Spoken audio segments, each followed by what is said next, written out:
अगर और कोई काम होगा तो जरूर बता दीजिएगा। ठीक है रामू, सामान यहीं रखो और जाओ। चलता हूँ। शाम ढल चुकी थी। रामू और दगड़ू दोनों मजदूरी करके थक हार कर घर लौट रहे थे। आज दोनों को बहुत कम काम मिला था और कल काम मिलेगा या नहीं इसकी भी चिंता थी।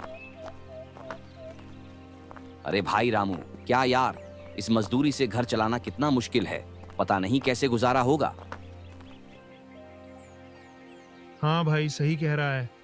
बच्चों की फीस भी देनी है और घर में राशन भी नहीं है। क्या करूं समझ नहीं आ रहा। वे बात करते हुए जा रहे थे, तभी रामू की नजर जमीन पर पड़ी एक छोटी मखमली पोटली पर पड़ी। उसने उत्सुकता से पोटली उठा ली। अरे कैसी पोटली है, खोल तो जरा, देखें क्या है इसमें। पोटली खुलते ही दोनों दंग रह गए। अंदर सोने के सामान्य सिक्के नहीं, बल्कि कई अनोखी विशेष मुद्राएं थीं। गरीबी में डूबे मजदूरों के चेहरे पर क्षणिक खुशी छा गई। अरे भाई, हमारा तो नसीब खुल गया। चल घर चल, इन्हें आधे आधे बांट लेते हैं। इससे हमारा तो साल भर का खर्चा निकल जाएगा। रामू के मन में भी आया कि यह धन उनकी सारी समस्याएं दूर कर सकता है, लेकिन तुरंत ही उसका ईमान जाग उठा। उसका दोस्त लगातार उसे चलने के लिए कह रहा था। चल घर चल। नहीं भाई रुक, ये किसी की जरूरत की चीज हो सकती है। हम इसे लेकर नहीं जा सकते, ये बेईमानी होगी। नसीब से मिली है, तू क्यों टेंशन लेता है। सोने के सिक्के गिराने वाला थोड़ी न गरीब होगा। मैंने कहा चल, वो व्यक्ति वापस नहीं आने वाला। तू किसी को मत बताइयो, चल जल्दी। अरे क्या बात कर रहा है, शर्म कर जरा। हम यहीं रुककर उस व्यक्ति का इंतजार करेंगे। ठीक है भाई, रुक कर देख ही लेते हैं कोई आता है कि नहीं। रामू की बात मानकर दोनों वहीं एक पेड़ के नीचे बैठ गए। रामू को यकीन था कि वह व्यक्ति जरूर आएगा, इसलिए वह लगातार इंतजार करता रहा।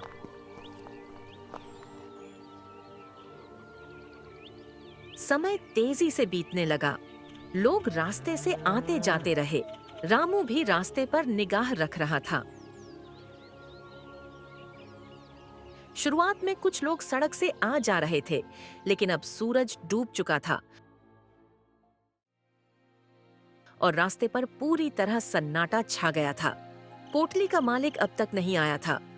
दोनों बहुत देर तक आंखें गड़ाए पोटली के मालिक का इंतजार करते रहे। रामू का मन भी अब हार मान चुका था। दोनों जाने ही वाले थे। तभी एक घोड़े पर सवार परेशान व्यापारी तेजी से वहां आया।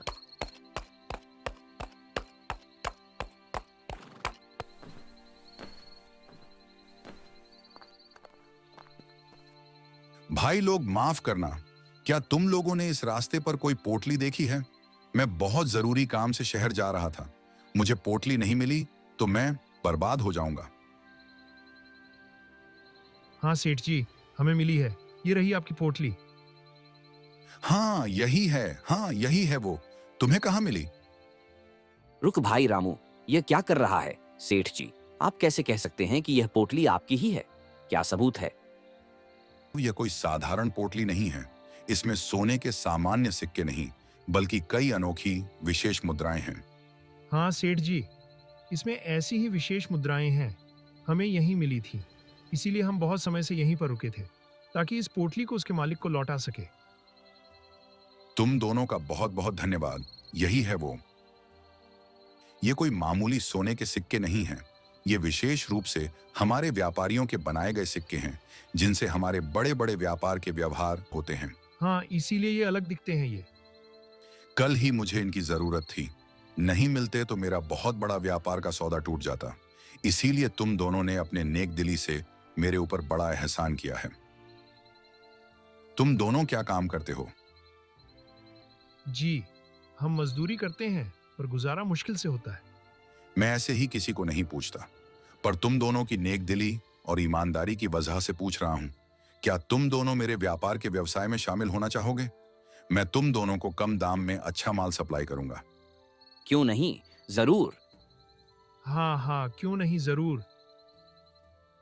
मैं तुम दोनों को कम दाम में अच्छा माल आपूर्ति करूंगा। मैं तुम्हें सस्ता माल दिया करूंगा और शुरुआत में मदद भी करूंगा ताकि तुम्हारा काम अच्छे से चल सके। दोनों दोस्तों ने हाँ कर दी। उस व्यापारी की मदद से उन्होंने बहुत अच्छे से व्यवसाय करना शुरू किया। उस दिन से दगड़ू जूते चप्पल का काम देखने लगा और रामू कपड़ों का।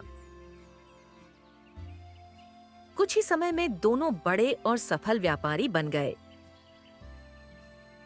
अरे दोस्त रामू, उस दिन तू मुझे अगर सही रास्ते पे नहीं ले आता तो उन सिक्कों की मदद से जैसे तैसे साल भर का खर्चा चल जाता। लेकिन अब देख। हाँ दगड़ू, ईमानदारी और नेकदिली ने हमें जिंदगी भर के लिए संवार दिया। अब हम बड़े व्यापारी हैं। सच्ची ईमानदारी का फल हमेशा टिकाऊ और बड़ा होता है।